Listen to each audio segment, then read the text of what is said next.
சேலம் பத்திரிகையாளர் சந்திப்பிலே வருகை தந்திருக்கின்ற பத்திரிகையாளர் அனைவருக்கும் முதலாவதாக அன்பான வணக்கத்தினை தெரிவித்துக் கொள்கின்றேன்.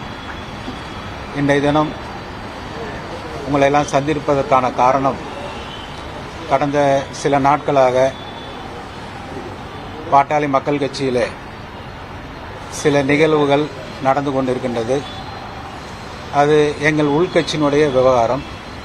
அதில் பத்திரிகையாளர் உங்கள் அனைவருக்கும் தெரியும், எங்கள் கட்சியில் இருக்கின்ற அனைத்து நிலை பொறுப்பாளர்களுக்கும் அது தெரிய வருகின்றது. ஆனால் இன்றைக்கு நான் உங்களை எல்லாம் சந்திப்பதற்கான காரணம், கடந்த 2-3 தினங்களாக சேலம் மாவட்டத்தைச் சேர்ந்த மேற்கு சட்டமன்ற உறுப்பினர் அருள் அவர்கள் சில உண்மைக்கு மாறாக சில தவறான தகவலை பத்திரிகை மூலியமாக பொதுமக்களையும் கட்சியினரையும் தொடர்ந்து குழப்பிக் கொண்டு ஏதேதோ பேசி மக்களையும் கட்சியினரையும் திசை திருப்பும் நோக்கோடு ஒருதலை பட்சமாக இன்றைக்கு செயல்பட்டு கொண்டிருக்கிறார். நான் அதிகம் அவரை பற்றி நான் இங்கு பேசுவதற்கு நான் இல்லை. உங்களிடம் பல்வேறு கேள்விகளை பத்திரிகையாளர் முன்னிலையில் கேட்டு இருக்கிறார்.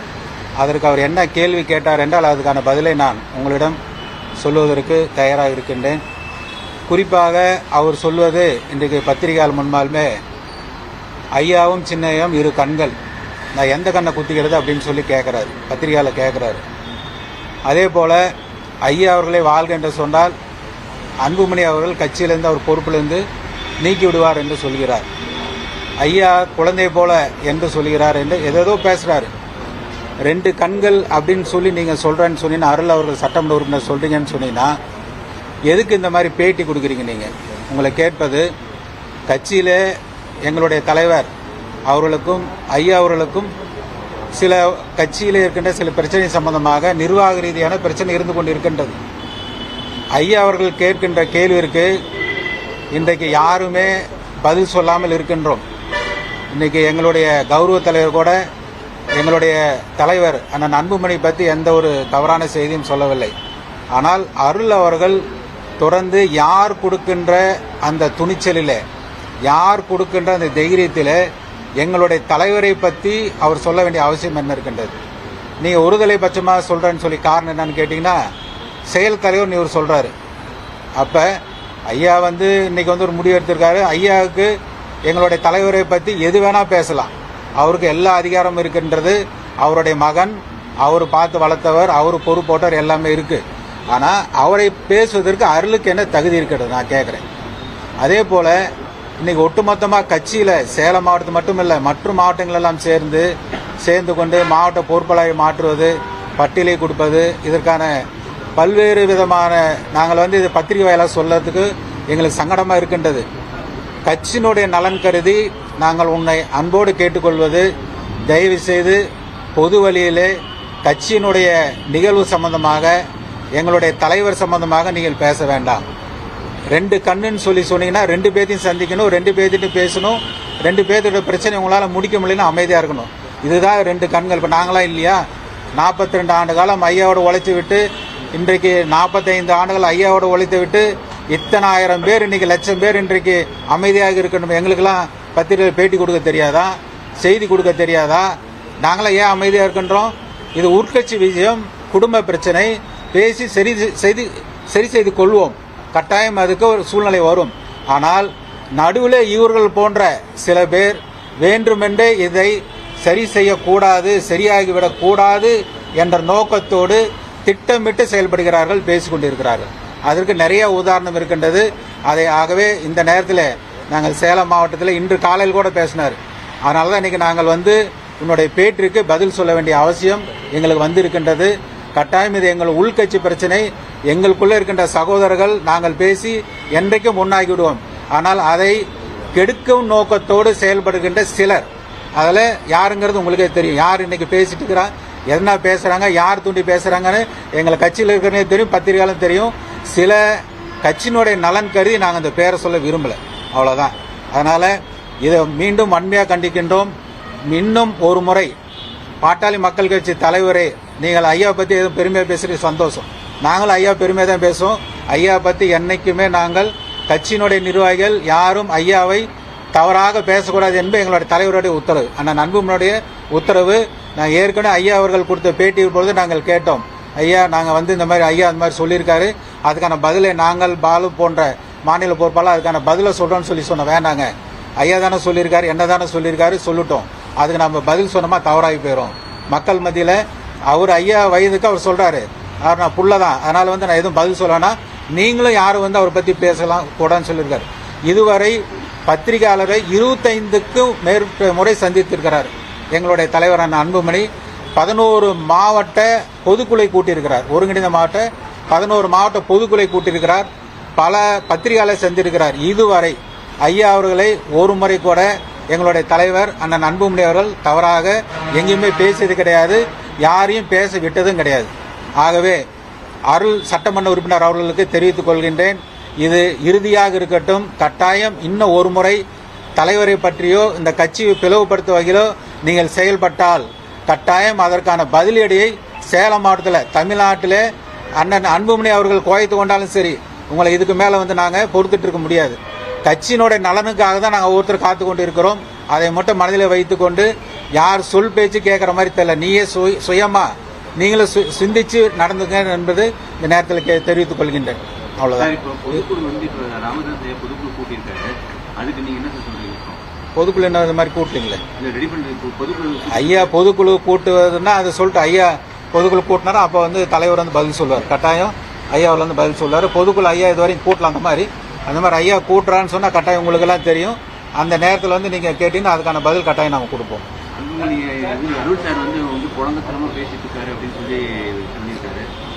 குழந்தைத்தனமாக ஐயா நடந்து கொள்றார் என்பதற்கு நிறைய உதாரணம் சொல்லணும். ஐயாவை பற்றி நான் குறை சொல்ல விரும்பல. இருந்தாலும் ஒரு கருத்தை மட்டும் நான் உங்கள் பத்திரிகையாளனுடைய முடிவுக்கே நான் விட்டு விடுகிறேன்.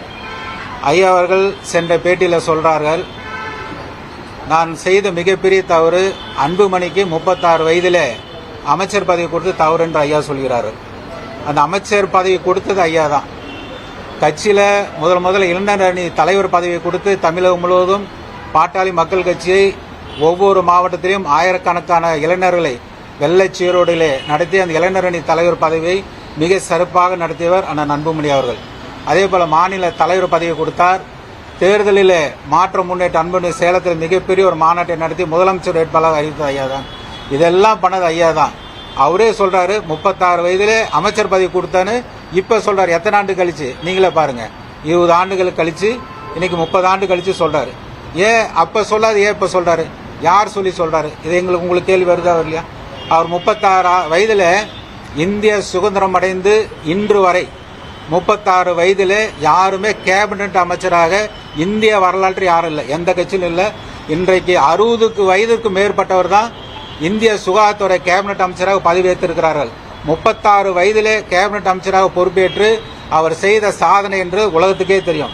சேலத்தில் தமிழ்நாட்டில் எடுத்துக்கிட்டீங்கன்னு கேட்டீங்கன்னா பாண்டிச்சேரியில் இருக்கின்ற ஜிப்மர் மருத்துவமனை 1500 கோடி ரூபாய் தன்னாட்சி நிறுவனம் கொடுத்து 1500 கோடி நிதியை ஒதுக்கி அதை இன்றைக்கு பெற்று தந்தவர் அண்ணன் அன்புமணி அவர்கள். மதுரையில் எய்ம்ஸ் மருத்துவமனை அன்றே அந்த திட்டத்தை கொண்டது அண்ணன் அன்புமணி அவர்கள். சேலத்தில் சூப்பர் ஸ்பெஷாலிட்டி மருத்துவமனை கொண்டது அண்ணன் அன்புமணி அவர்கள். சேலம் ரயில்வே கோட்டம் சுதந்திராண்ட காலத்திலிருந்து காமராஜர் காலத்திலிருந்து கேட்டுக்கொண்டிருந்தது. வேலு ஐஏஎஸ் அவரும் அண்ணன் அன்புமணியும் சேர்ந்துதான் அந்த ரயில்வே கோட்டத்தை கொண்டு வந்தார்கள். அதே போல இன்னைக்கு 108 ஆம்புலன்ஸ் திட்டம், பொது இடங்களில் புகையிலை தடை சட்டம், சினிமாவிலே இன்னைக்கு புகையிலை தடை சட்டம், எண்ணற்ற சாதனை. அவர் சாதனை இன்றைக்கு அன்றைய தினம் நாடாளுமன்றத்தில் சபாநாயகராக இருந்த கம்யூனிஸ்ட் கட்சியை சேர்ந்த மிக பெரும் தலைவர் சோம்நாத் சாட்டர்ஜி அவர் சொன்னார், அன்புமணி அவர்கள் நடமாடும் பல்கலைக்கழகம் என்று நாடாளுமன்றத்தில் அவருக்கு பெயரை சூட்டினார். அந்த அளவிற்கு மிக சிறப்பாக பாராட்டி WHO வேர்ல்டு ஹெல்த் ஆர்கனைசேஷன் இன்றைக்கு தனிப்பட்ட அன்புமணியை அழைத்து பாராட்டி கௌரவம் வைத்திருக்கிறார்கள். இது 36 வயதில் இந்திய வரலாற்றில், உலக வரலாற்றில் நீங்க எந்த நாட்டில் வேணும் பாருங்க, 36 வயதில் வந்த சுகாதார அமைச்சர் யாரும் கொடுத்ததில்ல. கொடுத்து போலியோவை ஒழித்த உள்ளிட்ட எந்த சாதனையும் இதுவரை யாரும் இதுவரை முடிச்சிருக்கல. அப்பேற்பட்ட தலைவரை நான் போட்டது தவறுன்னு சொல்றாரு. எங்களுக்கு அது ஒன்றும் புரியல. அதே போல ஐயா அவர்கள் தன்னுடைய குடும்பத்தில் யாரும் வாரிசு வரக்கூடாதுன்னு சொல்றாரு. ஐயா அவர்கள் பெண் காவல் தெய்வம் நாங்கள் சொல்றோம், பெண் உரிமை காவலர் நாங்கள் பட்டம் கொடுத்துருக்குறோம். கட்சியில் சட்டசபையிலும் நாடாளுமன்றத்திலும் உள்ளாட்சியிலும் 50% பெண்களுக்கான இடஒதுக்கீடு வேணும்னு தொடர்ந்து வலியுறுத்தி வருகிறது பாட்டாளி மக்கள் கட்சி. எல்லாருக்குமே தெரியும், இங்கே இருக்கிற பத்திரிகை எல்லாத்துக்குமே தெரியும். நாங்கள் அதுக்கான பல்வேறு மாநாடுகள் நடத்தியிருக்கிறோம். ஆனால் ஐயா அவர்கள் சொல்வது என்னுடைய குடும்பத்திலே பெண்கள் வரக்கூடாதுன்னு சொல்றாரு. அப்போ சோமியா அவர்கள் தனிப்பட்ட ஒரு நபருக்காக ஐயா சொல்கிறாரா, அல்லது பெண்கள் ஐயாவே வந்து தன் குடும்பத்தில் பெண்கள் வரலன்னு சொன்னா அப்புறம் எப்படி இன்னைக்கு 50% பெண்கள் எப்படி வருவாங்க, அரசியலுக்கு எப்படி வருவாங்க நாட்டில்? அப்ப 50% இடஒதுக்கீடு வாங்கி என்ன பிரயோஜனம்? இதெல்லாம் வந்து நிறைய கேள்வி கேட்கலாம். ஆனால் ஐயா அவர்களை எங்களால் கேள்வி கேட்க முடியாது. ஆகவே இதை வந்து நாங்கள் கொள்வதில் விவாதம் செய்வதே தவறு என்று நான் நினைக்கின்றோம். ஆகவே அதை வந்து நாம் வேண்டாம். நீங்க வேற ஏதாவது கேள்வி என்ன கேட்கலாம்.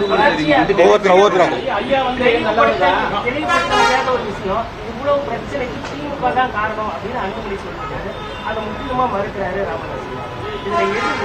இல்ல, அது வந்து பத்திரிகையாளனுடைய யூகத்துக்கே விட்டுறோம். இப்ப அவர் வந்து சொல்றாருன்னு சொன்னா ஐயா வந்து அதுக்கு என்ன சொல்லியிருக்காருன்னா, இது அப்பட்டமான போய் வடிகட்டியே போய் அப்படின்னு சொல்லி சொல்றாரு. இதுக்கு வந்து நாங்க என்ன பதில் சொல்றது எங்களுக்கு தெரியல. ஏனென்றால் இன்னைக்கு நாங்கள் சந்தேகப்படுவது சிலருடைய செயல்பாடு எங்களுக்கு அந்த மாதிரி ஒரு சந்தேகத்தை ஏற்படுத்துகிறது. அதே போல நடந்து கொள்கிறார். ஏன்னா நல்லா போயிட்டு இந்த கட்சி, சிறப்பாக செயல்பட்ட இந்த கட்சி திடீரென்று செயல்படுகிற தலைவரை மாற்ற வேண்டிய அவசியம் என்ன வந்தது? யார் சொல்லி மாத்துறாங்க? பாட்டாளி மக்கள் கட்சியினுடைய தலைவராக நான் அன்புமணி அவர்கள் மிக சிறப்பாக செயல்பட்டு கொண்டிருக்கும் பொழுது அவரை மாற்ற வேண்டிய அவசியம் என்ன இருக்கின்றது?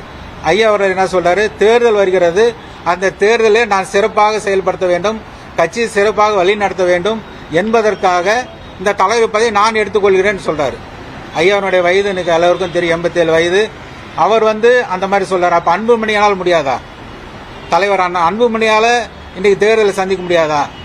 இன்றைக்கு சேலம் மாவட்டத்திலே 3 மாதங்கள் முன்பு ஐயா அவர்கள் வந்தார்கள். அவர் வருவதற்கு முன்பாகவே 2 நாட்கள் பயணம் வேண்டாம், 1 நாள் போடலாம்னு சொல்லியிருந்தோம். சேலம் தருமபுரி மாவட்டத்தினுடைய பொதுக்குழு ஐயா அவர்கள் கலந்து கொண்டார். அங்கே தருமபுரி நிகழ்ச்சியில் கலந்து கொள்ளுமே சோர்வாக இருந்தார். சேலத்தில் வந்து தங்கும் பொழுது மூச்சு அடைப்பு ஏற்பட்டு பிபி செக் பண்ணி, இசிஜி செக் பண்ணி, எக்கோ செக் பண்ணி அவரு சென்னைக்கு ஆம்புலன்ஸில் கொண்டு போகலாமா அப்படிங்கிற அளவுக்கு ஒரு சூழ்நிலை உருவாயிட்டது. காரணம், அவருக்கு இன்றைக்கு அவரால் முடியல. பைபாஸ் சிகிச்சை பண்ணியிருக்கிறோம், ரத்த கொதிப்பு இருக்குது, இன்றைக்கு சுகர் நீரிழிவு நோய் இருக்கின்றது, அவரால் பயணம் செய்ய முடியாத சூழ்நிலை. அதனால தான் தலைவர் வந்து நான் செய்யறேன்னு சொல்லி அந்த தலைவர் பதவி கொடுத்தாரு. ஆனா இன்னைக்கு அவரே வந்து நான் செய்யறேன்னு சொல்லி சொல்றாரு. இது வந்து உங்களுடைய முடிவுக்கு நான் வந்து விட்டு விடுகிறேன்.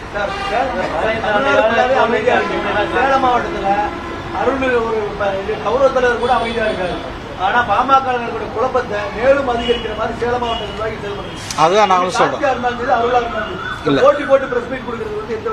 இல்ல, இது வந்து நான் வந்து போட்டிக்காக இந்த பிரஸ் மீட்டே கொடுக்கல. நீங்க தெரியும், அவர் தலைவர் மேல என்னென்ன அபாண்டமான பழி சொல்லிட்டு இருக்காருன்னு தெரியும். ஒவ்வொரு பாட்டாளி மக்கள் கட்சியுடைய தொண்டனுடைய வெளிப்பாடை தான் நான் பேசிட்டு இருக்கேன். நான் வந்து பத்திரிகைகளை சந்திக்கணும்னு நினைச்சா நான் வந்து சந்திச்சு போறதுல எந்த விதமான சங்கடம் கிடையாது. எது வேணா சந்திக்கலாம், பேசலாம். ஆனா அவரு மாதிரி பேசக்கூடாதுன்னு தான் நான் சொல்றேன். இப்ப அருள்மலை தனிப்பட்ட முறையில நான் பேசணும்னு சொன்னோமா எவ்வளவு இருக்குது, பேசலாம். அவர் சட்டமன்றத்தில் தொகுதியில நடந்தது போனது வந்தெல்லாம் பேசலாம். அதெல்லாம் நான் பேச தயாரா இல்லை. அது வந்து எங்க உள்கட்சி அது சம்பந்தமா நான் வந்து பேசுறோம். அவருடைய தகுதி என்னன்னு அறிஞ்சு பேசணும் நான் சொல்றேன். அருளுடைய தகுதி, உன்னுடைய லிமிட் என்ன, அதை இன்னைக்கு வந்து இணை பொதுச் செயலாளர் ஆயிருக்கலாம், ஐயா எந்த பொறுப்பு என்ன கொடுத்துருக்கலாம். அந்த இணை பொதுச் செயலாளர் பொறுப்பு கொடுத்தது ஐயாவுக்கு தெரியலன்னு தான் நான் சொல்ல வரேன். அடுத்த நாள் முதல் நாள் வந்து அருளுக்கு இணை பொதுச் செயலாளர் பொறுப்பு கொடுக்குறாரு. அடுத்த நாள் பத்திரிகையாளர் சந்திக்கிறாரு. ஐயாட்ட வந்து அருள் அவர்களுக்கு பொறுப்பு கொடுத்தேன், என்னப்பா பொறுப்பு கொடுத்தேன் அப்படின்னு பின்னாடி திரும்பி கேட்கிறாரு. இதெல்லாம் நீங்க பத்திரிகையில பாருங்க, லைவ்ல பாருங்க. ஐயா வந்து அருளுக்கு என்ன பொறுப்பு கொடுத்தனே தெரியல. அதை தான் நாங்க சொல்றோம். யாருக்கு என்ன பொறுப்பு கொடுக்கறன்னு ஐயாவுக்கு தெரியாது. மாநில இணை பொதுச் செயலாளர்ங்கிற பதவியை ஒரு சட்டமன்ற உறுப்பினருக்கு கொடுத்தது என்ன பொறுப்பு கொடுத்துன்னு ஐயாவில் நினைவில்லை. அப்புறம் எப்படி அவர் செயலாற்ற முடியும்? அப்ப அவர் யார் இயக்குறாரு, யார் எழுதி கொடுத்து படிக்கிறாரு? இந்த கேள்வி நாங்க கேட்கணுமா வேணாமா? 40 ஆண்டு காலம் 50 ஆண்டு காலம் ஐயாவோட உழைச்சிட்டு ஜெயிலுக்கு போய் கஷ்டப்பட்டு இந்த கட்சி உருவாக்கிட்டு இன்னைக்கு அழிக்கணும்னு சில பேர் நினைக்கிறாங்க. அதற்கு யார் துணை போறது சொல்றாங்க? இதுதான் எங்களுடைய ஆதங்கம். இதான் நாங்க கேட்கிறோம். கட்சியில இருந்து அச்சுறுத்தல வேற ஏதாவது தவறு பண்ணியிருந்தா அதுக்கான அச்சுறுத்தல் நாங்க காவல்துறை தான் பார்த்துக்கோம். பாட்டாளி மக்கள் கட்சியால அவருக்கு எந்த அச்சுறுத்தல் இல்ல. அவரால் அவர் வேற நிறைய நல்ல காரியங்களை பண்ணியிருக்கலாம்.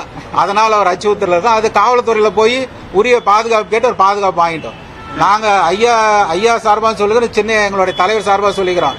அருளை நாங்க எந்த விதத்திலும் நாங்க கேவலப்படுத்த மாட்டோம். ஏன்னா பாட்டாளி மக்கள் சட்டமன்ற உறுப்பினர் இருக்கிற வரைக்கும், இந்த கட்சியில 1 வருஷம் உறுப்பினராக இருக்கிறாரு. அந்த உறுப்பினராக இருக்கிற வரைக்கும் அவருக்கு உண்டான மரியாதை நாங்க கொடுப்போம். ஆனா அந்த மரியாதையை காப்பாற்றிக் கொள்ள வேண்டியது அவருடைய கடமை. அதை விட்டுட்டு பதிவு போடுறது, தவறான பதிவு போடுறது, ஊடக பேரை பத்தி தவறான பதிவு போடுறது, அதெல்லாம் பத்திரிகையில சொல்ல முடியாத அளவுக்கு வார்த்தைகள், மிக கடுமையான வார்த்தைகள். ஒரு சட்டமன்ற உறுப்பினர், பொதுமக்களால் தேர்ந்தெடுக்கப்பட்ட ஒரு சட்டமன்ற உறுப்பினர் இதே போல ஒரு கேவலமான ஒரு பதிவுகளை போட்டு தவறு. அது அந்த மாதிரி தான் சொல்றோம், வேற ஒன்றும் இல்லை.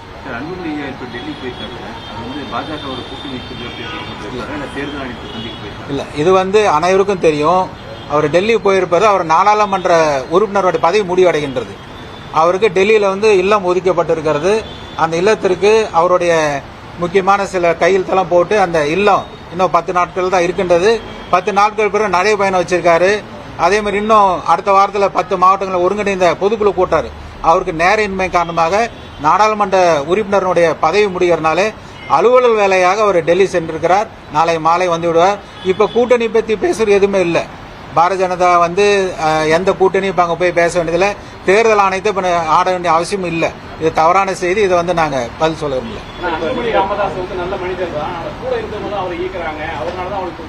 என்ன இயக்குறாங்க? கார்த்திகை சொல்ற நான் என்ன இயக்குறோம்? அவர் என்ன தவறான ஏதாவது இது வரைக்கும் ஐயா பத்தியோ இல்ல யாரையா தனிப்பட்ட நபரை பத்தியோ இது வரைக்கும் அண்ணன் அன்புமணி அவர் எங்களுடைய தலைவர் யாரையா தவறாக சொல்லியிருக்காரா? அவர் தவறா ஏதாவது சொன்னான்னு சொல்ல வழி நடத்தணும்னு சொல்றோம். ஆனா இன்றைக்கு ஐயாவை நாங்க சொல்றோம்னு சொன்னா நீங்க பத்திரிகையில பாத்துட்டு இருக்கிறீங்க. நேத்து அருள் சொல்றாரு, ஐயாவே அட பாவீங்களா யாரோ நீங்க தான் பத்திரிகை யாரும் கேட்டீங்கன்னு சொல்றாரு. யார் கேட்டீங்கன்னு தெரியல. யாரோ ஒரு பத்திரிகையாளர் கேட்டாராம், அட பாவீங்களா எங்க ஐயாவை 2 ஆண்டா வீட்டுல கருணை கொலை பண்றீங்க. அது யாரும் தெரியல. அவரு நம்பர் கொடுத்து நானே பேசி பாக்குறேன். கருணை கொலைன்னா என்னன்னு தெரியல. எதுக்கு அந்த வார்த்தையை பயன்படுத்துறாங்க? என்ன நோக்கம்? என்ன நோக்கத்துல அந்த கேள்வி கேட்கறீங்க? கருணை கொலைங்கிற வார்த்தை எதுக்கு வருது? 2 ஆண்டு ஐயா வெளியே போல என்னுடைய குடும்ப நிகழ்ச்சி, என்னுடைய மகன் திருமணத்திற்கு ஐயா குடும்பத்தோடு வந்துட்டு போனார். கல்யாணத்துக்கு 2 ஆண்டுக்கு முன்னாடி 2 ஆளுக்கு உள்ளதா இருக்கும். தர்மபுரி நிகழ்ச்சியில் கலந்துக்கிறாரு. வாரங்கண்டா வியாழக்கிழமை பத்திரிகையாளர் செஞ்சுட்டு இருக்கிறாரு. யாரு அவரை வீட்டு விட்டு வெளியே போன யாரு சொன்னாங்க? மருத்துவமனைக்கு போறாரு, உடல் ரீதியாக செக்அப் பண்ணிட்டு இருக்கிறாரு. டெய்லி ஆயிரக்கணக்கான 100 கணக்கான மாதந்தோறும் செஞ்சுட்டே தான் இருக்கிறாங்க. காலை 10 மணிலிருந்து மாலை வரை செஞ்சுட்டு தான் இருக்கிறாங்க. அவரை போய் கருணை கொலை செய்யுங்கிற வார்த்தை அருளுடைய வாயிலிருந்து வந்ததுனோட நோக்கம் என்ன? என்ன திட்டம் போட்டுட்டு இருக்கிறீங்க? நான் அதான் கேள்வி கேட்கிறேன். இந்த வார்த்தை எதுக்கு வரணும்? நாங்க சொல்றோம், தலைவர் சொல்றாரு ஐயாவுடைய உடல்நிலை சரியில்லை, அவருக்கு இதய அறுவை சிகிச்சை செய்திருக்காங்க, சுகர் பேஷண்டா இருக்காரு. அன்புமணி பேரை சொன்னாவே எனக்கு என்ன ஆகுதுன்றாரு, பிபி ஏறுதுங்கிறாரு. அப்ப எந்த அளவுக்கு நீங்க அந்த கூட இருக்கிற நீங்க சதி செய்றீங்க? கூட எவ்வளவு நீங்க அவரை மன வேதனைப்படுத்துறீங்க? அதை தானே சொல்றேன். தவிர்க்கலாம்ல. 2 கண்ணுன்னு சொல்றேன், எந்த கண்ணை குத்திக்கிறதுன்னு கேக்குறீங்க. அமைதியா இருங்களேன். உங்களை யார் அங்க போய் பேட்டி கொடுக்க சொன்னா?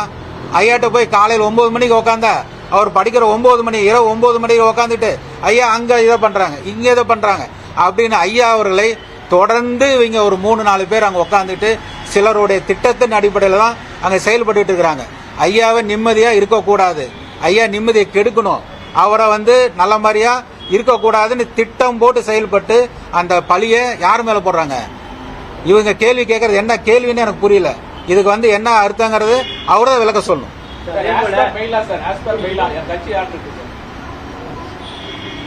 இது தமிழ்நாட்டில் இருக்கின்ற இல்ல இந்தியாவில் இருக்கின்ற நம்முடைய அரசியல் சட்ட அமைப்பு பிரகாரம் பாட்டாளி மக்கள் கட்சியினுடைய தீரன் அவர்கள் 89 கட்சி துவங்கும் பொழுது தலைவராக அவர் பொறுப்பேற்றிருக்கும் பொழுது கட்சியினுடைய தலைவர் தான் கூட்டத்தை தலைமை தாங்கி நடத்த வேண்டும்.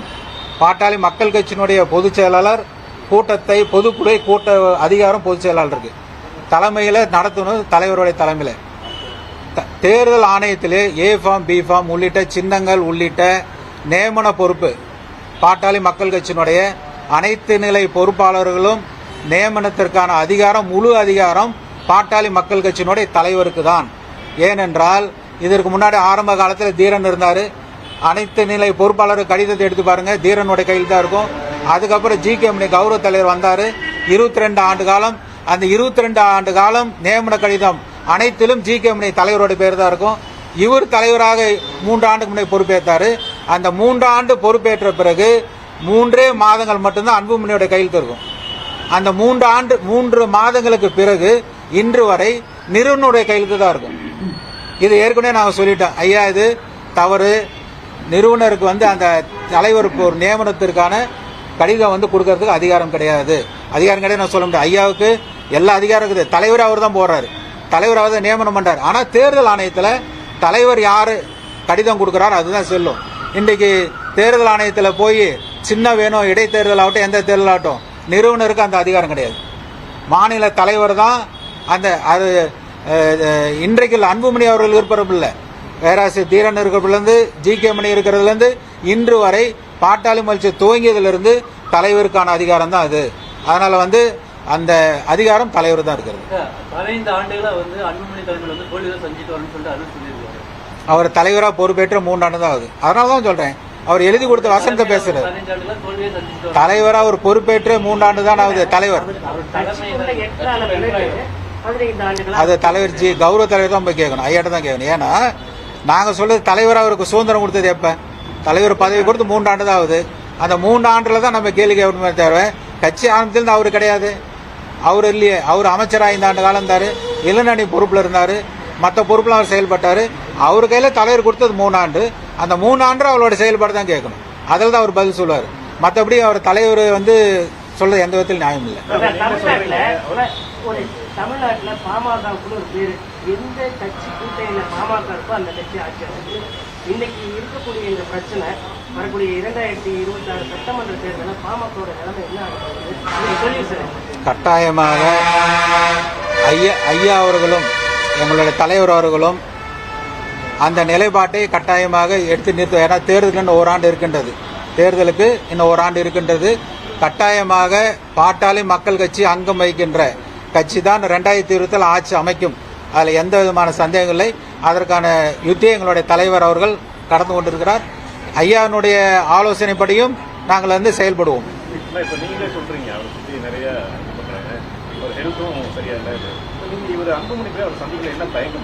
அவர் தான் என்ன பார்த்த பிபி இருந்தாரு.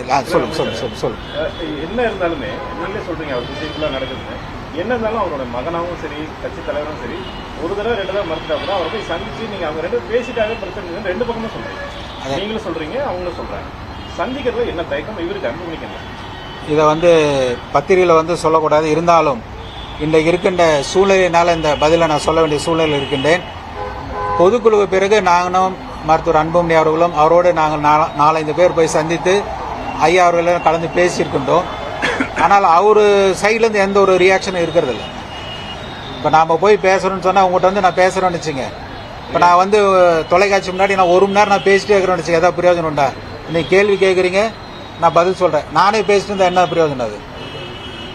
அது அங்கே அந்த அந்த அவரை கேட்கின்ற எந்த ஒரு சூழ்நிலை ஐயா அவர்கள் இல்லை. தலைவர் அவர்கள் அண்ணன் அன்புமணி அவர்கள் அவர் போய் சந்தித்தால் அதற்கான அவரிடமிருந்து எந்த விதமான பதிலும் இல்லை, கேள்வியும் இல்லை. அப்படிங்கிறப்ப என்ன போய் சந்திச்சு என்ன பண்ண முடியும்?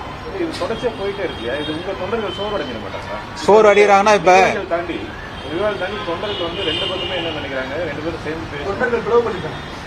தொண்டர் பிளவுபடல. அதாவது பிளவுபடலான்னா இப்ப இந்த 108 மாவட்ட செயலாளர் தலைவர் மட்டும் நான் சொல்லல, 108 மாவட்ட தலைவர் செயலாளர், 2 சட்டமன்ற உறுப்பினர், முன்னாள் சட்டமன்ற உறுப்பினர், 4 பேரை தவிர 104 பேர், 105 மாவட்ட தலைவர்களும், 105 மாவட்ட தலைவர், 104 மாவட்ட செயலாளர்கள் இன்றைக்கு கட்சியினுடைய தலைவர் பின்னால் தான் இருக்கிறார். அந்த 108 பேர்த்து நியமனம் செய்த யார்? ஐயா தான் பண்ணாரு, நிறுவனர் தான் பண்ணாரு. ஒரே ஒரு தலைவர் செயலாளர் கூட பாட்டாளி மன்ற தலைவர் நியமனம் பண்ணல. அந்த 108 பேரும் இவர் போன் பண்ணி சொல்லி வரலன்னு சொல்றாரு. ஐயா அவர்கள் என்ன சொல்றாரு? அன்புமணி போன் பண்ணி சொன்னதுனால வரலன்னு சொல்றாரு. அதுக்கப்புறம் நீங்க போன் பண்ணி வர சொல்லி இருக்கலாமே, ஏன் வரல? இப்ப அவரு போடுற நோக்கம் என்னன்னு எங்களுக்கு தெரியும். எதற்காக இப்ப போட்டியா இந்த கட்சியிலிருந்து ஒதுக்கப்பட்டவர்கள், நீக்கப்பட்டவர்கள், கட்சியிலிருந்து ஒழுங்கு நடவடிக்கை எடுக்கப்பட்டவர்கள்லாம் இன்றைக்கு பொறுப்பை வழங்குகிறாரு.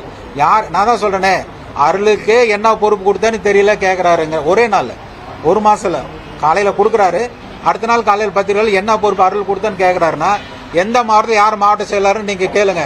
ஐயா ஒரு சின்ன ஒரு குறிப்பு இல்லாம அவர் சொல்லிட்டோம். இன்னைக்கு சேலம் தமிழ்நாட்டில் இருக்கின்ற 108 மாவட்ட தலைவர் செயலாளர் பட்டியலை ஆனால் அன்புமணியரை கேளுங்க, அவர் ஒரு நாள் சொல்ல முடியும். தலைவர் நான் வந்து எங்களுடைய நிறுவனரை குறை சொல்லவில்லை, அதனுடைய காரணமா சொல்றாரு. அதனால தானே சொல்றோம், இப்ப அவரை சேலம் மாவட்டத்தில் 5 பேர்த்த போட்டுக்கிறாங்க. அவரை ஒரு குறிப்பு இல்லாம யாரும் சொல்லாம அந்த 5 பேர் யார் தலைவர் செய்யலாம் அவர் சொல்லிட்டோம்.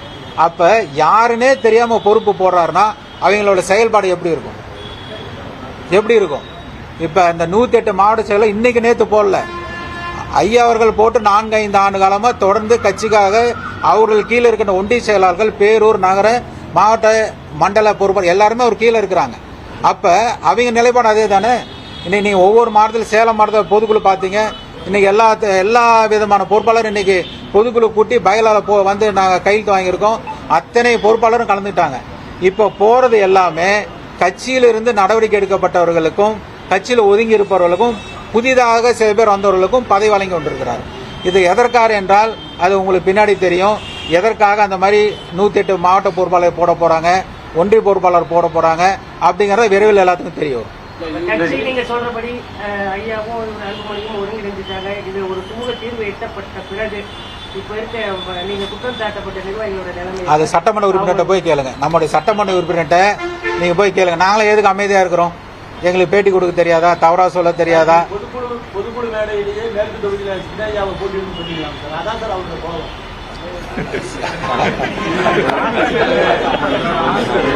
அது ஒரே ஒரு நிமிஷம், அது சுருக்கம் நான் சொல்லிடுறேன். அது சின்ன விளக்கம் நான் சொல்லி அது வந்து இங்க சொல்ல வேண்டிய அவசியம் இல்லை. இருந்தாலும் ஏன்னா அவர் அந்த மாதிரி சொன்னதுனால நான் பதில் சொல்லிடுறேன். நான் வந்து நம்முடைய தலைவர் அண்ணன் அன்புமணி சம்பந்தமா பேசும்பொழுது இந்த விஷயத்த சொன்னார். இந்த மாதிரி சொன்னாரு, ஏங்க எனக்கு கட்சியா இந்த சட்டமன்ற உறுப்பினரா பதவியான்னு கேட்டீங்கன்னா எனக்கு கட்சி தான் முக்கியம். அவர் எம்எல்ஏ அவரே கூட நின்றுங்க, மேற்கு சொல்ல நான் நிக்கல, நீங்க எம்எல்ஏட்ட சொல்லிருங்க, கட்சிக்கு உறுதுணையாரு சொல்லுங்க, உங்களோட உறுதுணையாரு சொல்லுங்கன்னு எங்களுடைய தலைவர்கிட்ட நான் அன்னைக்கே சொல்லிட்டேன். எப்ப 3 மாதம் முன்னாடி சொல்லிட்டேன். அது இல்லாம இந்த பொதுக்குழு நடத்துவதற்கு ஒரு வாரத்திற்கு முன்பாக மேற்கு சட்டமன்ற தொகுதியில் இருக்கின்ற முக்கியமான நிர்வாகிகள், இப்ப இருக்கிற மாவட்ட செயலாளர், மாவட்ட உள்ளிட்ட 100 பேரை அழைத்து 100 பேருக்கு முன்னாடி நான் வாக்குறுதி கொடுத்தேன். அருள் அவர்கிட்ட போய் நீங்க பேசுங்க. 2 தடவை நம்முடைய தலைவர் வந்து அண்ணன் அன்புமணி அவர்கள் மாவட்ட தலைவர் செயலாளர் ஆலோசனை கூப்பிட்டாரு. ரத்தனமும் போல மாவட்ட செயலாளரும் அந்த கூட்டத்தில் கலந்துக்கல என்பது மிக தலைவர் வந்து வேதனைப்படுறாரு. அதனால இந்த சட்டமன்ற உறுப்பினர் பதவியினால் அவர் வராது இருக்க போறாரு. இப்ப சேலத்துக்கு வராரு. இந்த சேலம் வர நிகழ்ச்சிக்கு அவர் தொகுதியில் நடக்குது, மேற்கு சட்டமன்ற தொகுதியில மாநகரத்தில் அந்த கூட்டம் நடக்குது. அதுக்கு வரலன்னு சொன்னா தவறாகி போயிடும். அதனால நீங்க சொல்லுங்க, நான் இந்த மேற்கு தொகுதியில நான் போட்டியிடல, அவரே போட்டியிடட்டும் அப்படின்னு அந்த 100 பேருக்கு முன்னாடி நான் வாக்குறுதி கொடுத்தேன். நீங்களே நின்னுக்குங்க. நீ ஆனா கட்சி கட்டுப்பட்டு தலைவர் கட்டுப்பட்டு 2 பேர்த்திட்டு இணக்கமா இருங்க.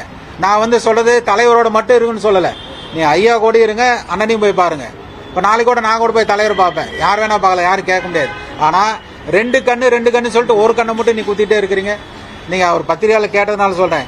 நான் வந்து சட்டமன்ற உறுப்பினர் ஐயா வந்து நான் 21 வயது இருக்கிறப்ப சேலம் நாடாளுமன்ற தொகுதி 89 நிக்கிறப்ப வேட்பாளர் அறிவித்தாரு.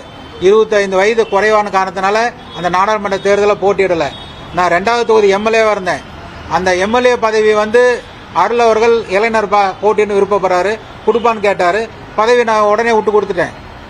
அதே மாதிரி மாவட்ட நான் வந்து துணை பொதுச் செயலாளர் இருந்தேன். அப்ப அவனை துணை பொதுச் அருள் கேட்கிறாரு, தேர்தல தோல்வி அடைஞ்சிட்டாரு, பொறுப்பு கேட்கிறாரு, நீ இளைஞருக்கு வழி கொடுப்பா, நீ தான் சேலத்துல எல்லாம் பண்ண போறேன் கொடுனாரு, பதவி விட்டு கொடுத்துட்டேனே. ஒண்ணு இல்ல, நாடாளுமன்ற தேர்தல் தெரியும், தேமுதிக கூட்டணியில சுதீஷ் அவர்கள் இங்க நின்னாரு. அவருக்கு எவ்வளவு தொந்தரவு பண்ணாரு சீட் இல்லைன்னு சொல்லிட்டு. கட்சியில ஒரு கூட்டணி தர்மத்தை மீறி தேமுதிக சுதீஷ் அவர்களை தேர்தலில் போட்டியிடும் பொழுது எவ்வளவோ தொந்தரவு பண்ணாரு. இது வந்து கட்சினா ஒரு கட்டுப்பாடுனா கட்சி பதவியோ சட்டமன்ற உறுப்பினர் பதவியோ நிரந்தரம் கிடையாது, கட்சி தான் நிரந்தரம். அதனால வந்து சட்டமன்ற உறுப்பினரா எனக்கு கட்சி முக்கியம்னு கேட்டா கட்சி தான் முக்கியம். உங்க பத்திரிகையாளர் முன்னாடி சொல்ல, நீங்க அவர் கூட கேளுங்க. கார்த்தி வந்து சொல்றாரு நான் மேற்கு தொகுதியில போட்டியிடல, நீங்களே நில்லுங்க, கட்சி தான் சொல்ற, நீங்க கேளுங்க அவர் என்ன பதில் சொல்றாரு பார்ப்போம். முடிவு வரது வாய்ப்பு இருக்காது. எப்படி முடிவில்லாத போயிரு, ஏதாவது ஒரு பிரச்சனை ஆரம்பிச்சா கட்டாயம் முடிவு தான் வரதானே போகுது. ஆனால் அங்கு இருக்கின்ற சிலர் ஒரு 4 பேர் அதை உரிவார்கள் என்பது எங்களுக்கு சந்தேகம். அது ஒருத்தர் இருக்காங்க, அந்த 4 பேர் யார் அந்த 4 பேர்? அது உங்களுக்கு விரைவில் தெரிய வரும். 4 பேர்த்துக்கு ஒருத்தர் இருக்காங்க, அவங்க யாரும் தெரியும். அது யாரு சார்? அதுதான் தெரிய வரும். நிர்வாகிகளுக்கு தெரியும். பாமக ஒரு மாநில அந்தஸ்து ஒரு கட்சியில இப்போ உட்கட்சி பூசல் ஒரு பக்கம், இது தனிப்பட்ட முறையில உங்க 2 பேருக்கு பிரச்சனை மாதிரி மாறிட்டு எங்களுக்கு என்ன இருக்கு இதெல்லாம் பிரச்சனை? சேலத்துல எந்த நிர்வாகத்திலும் தலையிறதே இல்லையே. இல்ல வேற எந்த மாவட்டத்தையும் இந்த மாதிரி இல்ல. இல்லை, எந்த மாவட்டத்துலன்னா இந்த சேலத்துல நாங்கள் 4 எம்எல்ஏ இருந்திருக்கோம். சேலத்துல தான் நாங்கள் அதிகமாக 4 சட்டமன்ற உறுப்பினர் இருந்திருக்கிறோம். கட்சிங்க ரொம்ப வலுவா இருக்கிறது. எங்கேயாவது ஒரு சின்ன பிரச்சனை இருக்குதா நீங்க சொல்லுங்க பார்க்கலாம். அவரு பேட்டி கொடுக்குறாரு. வேற எங்க நிர்வாகிகளுக்குள்ள 2 தரப்புல இருக்கட்டும். இப்போ அவர் ஒரு 10 பேருக்கு பொறுப்பு போட்டிருக்காரு. இப்போ ஏற்கனவே இருக்கிற பொறுப்பாளர் இருக்கிறாங்க. இதுக்குள்ள ஏதாவது பிரச்சனை நடந்திருக்குதா? இல்லை எங்களுக்குள்ள ஏதாவது பிரச்சனை இருக்குதா? அவருக்கு எந்த பிரச்சனையும் கிடையாது. அவரா பிரச்சனையை வந்து சிலரால் அவர் வந்து சொல்றாரா, எந்த அடிப்படையில் சொல்றாரு எங்களுக்கு தெரியல. அவர் தான் பேட்டி கொடுத்து கட்சியில குழப்பறத உருவாக்கிட்டு இருக்காரு. மாவட்ட செயலாளர் மாவட்ட தலைவர்களை அன்புமணி கூப்பிடல அல்லது வந்து ஐயா கூப்பிட்டு வரல அப்படின்னு நிக்கிறாங்க. ஆனா ஒன்றிய செயலாளர், நகர செயலாளர், கிளை செயலாளர் ஏன் சாதிக்கிறாங்க? அடிமட்டம் இல்ல 2 பேருமே போட்டி போட்டு தான் நிக்கிறாங்க. இல்ல இதுவரைக்கும் எங்களுடைய தலைவரான அன்புமணி அவர்கள் கரூர் பாஸ்கர் என்ப ஒரே நபரை தவிர யாரும் இதுவரை கட்சியிலிட்டு நீக்கிறதே கிடையாது. தயவுசெய்து தெரிஞ்சுக்கங்க. ஒரே ஒரு நபரை தவிர இதுவரை யாருமே கட்சியில் நீக்கிறது கிடையாது. ஐயா அவர்கள் யாரை நியமனம் செய்தார்களோ அவர்தான் இன்று வரை மாவட்ட தலைவர் செயலாளர், பேரூர் நகர ஒன்றிய நகராட்சி தலைவர் செயலாளர் இருக்கிறார். ஒன்றியத்தில் எல்லா பொறுப்புல இருக்கிறாங்க. அவர் யாரு நீக்கிட்டு புதுசா போடுறாங்களோ அவருடைய அதிகாரம், தலைவருடைய அதிகாரம், அவர் அந்த பொறுப்புல தொடருவார்னு சொல்றாரு. அவ்வளவுதான். இவர் யாரையுமே இன்ன வரைக்கும் போடல. கரூர் பாஸ்கரை தவிர யாருமே கட்சி விட்டு நீக்கவும் மாட்டார். ஐயாவுக்கு எதிராக தலைவரும் செயல்பட மாட்டார். இப்போ 2 கூட்டணி வந்து அருண் சார் வந்து கலந்துக்கல சார், அன்புமணி நடந்தது. பட் இது கண்கள் அவர் சொல்லிட்டு இருக்காரு.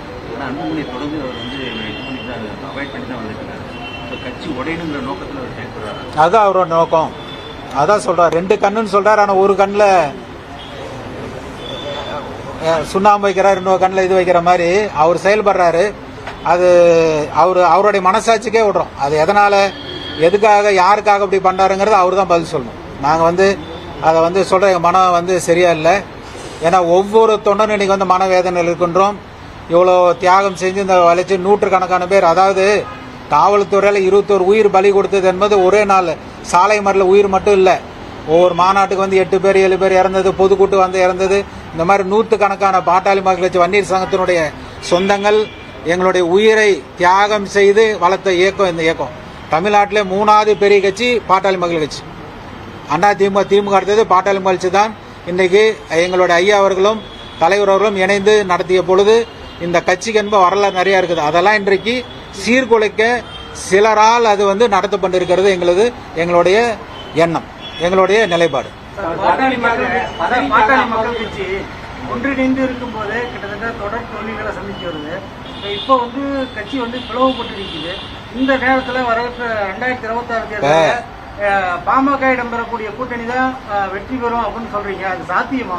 எங்க கட்சி மேல இருக்கின்ற எங்களோட நம்பிக்கை வெற்றி தோல்வி. இப்ப திமுக எத்தனை தடவை வெற்றி பெற்றிருக்காங்க, முதலமைச்சராக எத்தனை தடவை தோற்றிருக்காங்க. அண்ணா திமுக நிலைமை என்ன?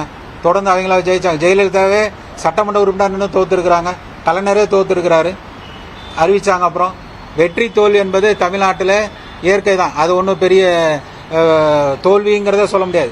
21 சட்டமன்ற உறுப்பினர் இருந்திருக்கிறோம், 7 நாடாளுமன்ற உறுப்பினர் ஜெயிச்சிருக்கிறோம், 2 மத்திய அமைச்சர்கள், இதுவரை 5 மத்திய அமைச்சர்கள் நடந்திருக்கிறோம்.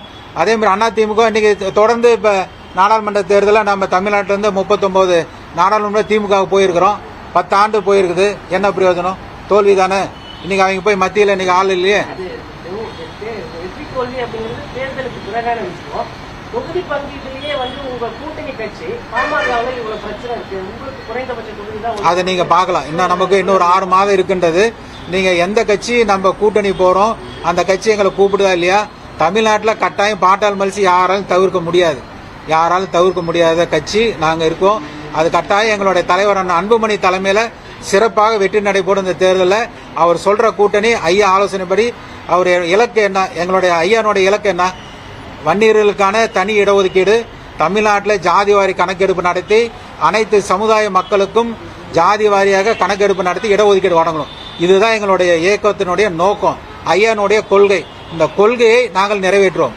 ஆனால் அன்புமணி தலைமையில் ஒன்றிணைந்து செய்வோம். இன்றைக்கு சில பேர் போயிருக்கலாம், ஐயாட்ட போயிருக்கலாம், என்ன சூழ்நிலை தெரியாத போயிருக்கலாம். கட்டாயம் அவர்களெல்லாம் எங்களுடைய தலைவர் பின்னாடி வந்து கட்சிக்கு துணை நிற்பார்கள். பதவிக்காக அப்பாவே விட்டு கொடுத்துட்டாரு அன்புமணி அப்படின்னு சட்டமன்றத்தில் அருள் குற்றச்சாட்டு. எந்த பதவி விட்டு கொடுத்துட்டாராம்? பதவிக்காக அப்பாவே விட்டு கொடுத்துட்டாரு அப்படிங்கிற புரியல. அதாவது இன்னொன்னு சொல்றோம், ஐயா அவர்கள் மனதார அந்த தலைவர் பதவி வேணும்னு ஆசைப்பட்டு இருந்தாருன்னா, அருள் நேற்று இன்னைக்கு கூட சொன்னாரு, ஐஜி டிஐஜி இன்ஸ்பெக்டர் ஆகிறாங்கிற கதையா சொல்றாரு. மொத்தம் 32 அமைப்பு எங்களோட ஐயா அவர்கள் நிறுவி இருக்கிறார். அதில் பாட்டாளி மகிழ்ச்சி உண்டு, அதனுடைய நிறுவனர் ஐயா. அவர் வந்து இப்ப தலைவர் ஆகணுங்கிறது ஐஜியிலிருந்து அது கீழே வர மாதிரி. அவருக்கு வந்து அந்த தலைவரை நியமனம் செய்த அதிகாரம் அவருக்கு தான். இப்போ போய் நான் தலைவர் அப்படின்னு சொல்றதுதான் அதனுடைய நோக்கம். அவர் தலைவர் ஆனுங்கிறது அல்ல, இவரை தலைவர் பதவியில் எடுக்கணுங்கிறது தான். மருத்துவர் அன்புமணி அவர்களை அந்த தலைவர் பதவியிலிருந்து எடுக்க வேண்டும், நீக்க வேண்டும் என்பதற்காக தான் அதை வந்து பண்ணார். வேற ஒன்றும் நோக்கம் இல்லை. முக்கியமான விஷயங்க, அதாவது இவர் பிரஸ் மீட் தொடங்குறதுக்கு தொடக்கமே கொலைகாரன் கொள்ளைக்காரன் இழந்த போல வைக்கிறவங்களுக்கெல்லாம் பொறுப்பு கொடுத்துட்டாங்க அப்படின்னு ஒரு கடுமையான விமர்சனத்தை அன்புமணி சொல்லியிருக்கிறாரு. அதை தான் செய்தியாளர் சந்திப்பிலே தொடங்குறாரு. அந்த விமர்சனம் எதற்கு? இப்போ ஒன்றும் இல்லை, கரூர் பாஸ்கர் நான் சொன்னேன், ஐயா வந்து 15 மாவட்டத்திற்கு வந்து அவரை வந்து பொறுப்பாளராக போட்டிருக்காரு. 15 மாவட்டத்துக்கு பொறுப்பாளராக போட்டிருக்காரு. அவர் மேலே கொலை வழக்கு இருக்குது, கொலை முயற்சி வழக்கு இருக்குது. அதை இன்னைக்கு போடப்பட்டது, கொலை முயற்சி வழக்கு போடப்பட்டது. அது கோர்ட்டில் செஞ்சிச்சார், அது எல்லாம் பண்ணிக்காரு. அதனால் இழந்த பழம் விற்கிறது வந்து யாரும் தப்பாக சொல்ல முடியாது. இப்போ அந்த விவசாயி கூட்டம் மாவட்டத்தில் பொறுப்பு போட்டான்னு சொன்னால் அது என்ன தவறுன்னு தெரியல, எங்களுக்கு ஒன்றும் தவறுன்னு தெரியல. இழந்த பழம் விற்கிறீங்க, கட்சியில் இழந்த பழம் ரோட்டில் இழந்த பழம் விற்றவங்களுக்கு கட்சியில் பொறுப்பு கொடுத்துருக்கான்னு சொன்னது வந்து என்ன தவறு? அது ஒன்றும் தவறு இல்லை. அதாவது விமர்சனம் என்பது, இப்போ அந்த இழந்த பழம் விற்கிற கூப்பிட்டு அந்த கட்சியில் பொறுப்பு கொடுத்தீங்கன்னு சொன்னீங்கன்னா, எந்த கிளையில் எவ்வளோ உறுப்பினர் இருக்கிறான், கட்சியில் என்ன, கட்சியினுடைய நடைமுறை என்ன, அடிப்படை என்ன அப்படிங்கிறவங்களுக்கு தெரியுமா? இழந்த பழம் எவ்வளோ கிலோவுக்கு போகும், எந்த காட்டில் போய் விளையுது, வாங்கிட்டு வந்தால் அது விற்கலாம், எவ்வளோக்கு வாங்கலாம் விற்கலான்னு இழந்த பழக்காரர் தெரியும்.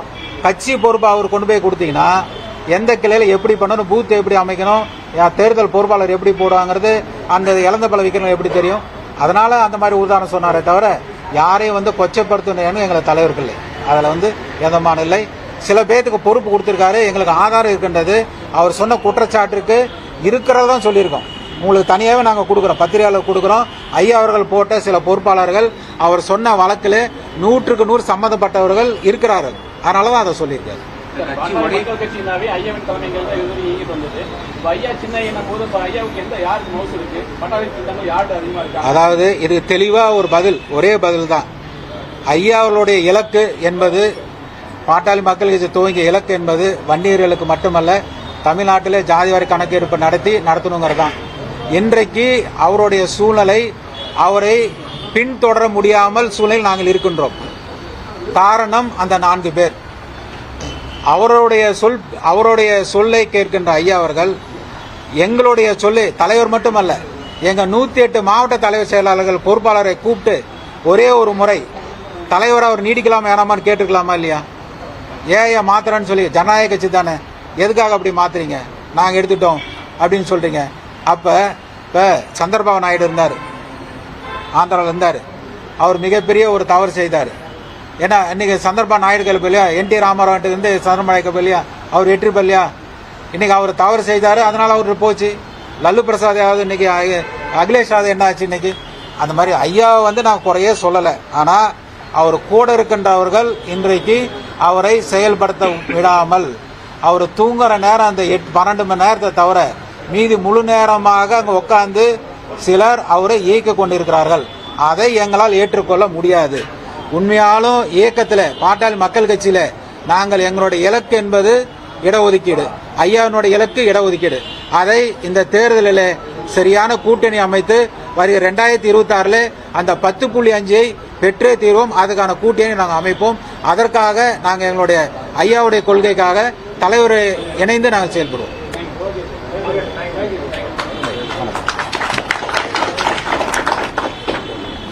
அனைத்து விதமான உள்ளூர் மற்றும் உலக செய்திகளுக்கு நமது www.adibantv.com என்ற இணையதளத்தை பார்வையிடவும்.